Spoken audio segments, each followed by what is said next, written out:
This was the scene in Hollow Water First Nation after a mass stabbing took place last week in the community.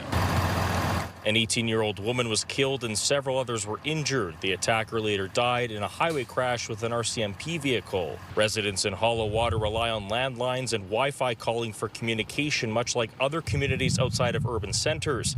It appears authorities did respond quickly to the scene without issue, but some First Nations leaders say the lack of connectivity left residents vulnerable. This is a discussion that we've been having for a long time. Most of the focus has been on urban centers, and it leaves our communities, our First Nations at risk. Manitoba Grand Chief Garrison Settee says there will be more tragedies if nothing is done, citing safety concerns.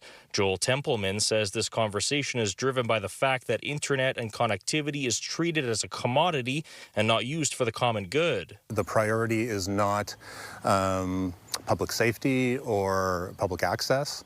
It still comes down to it being a commercial interest, and it costs a lot of money. Wayne Kelly says this issue isn't just Manitoba related, but countrywide. He says well over 90% of Canadians in urban spaces have access to basic gigabit internet service.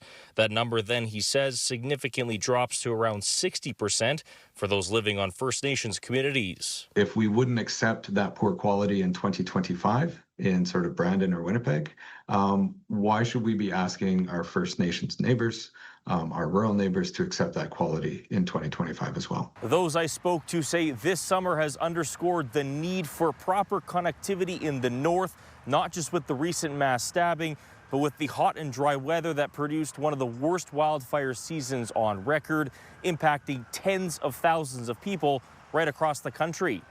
Alex Karpa, CTV News, Winnipeg.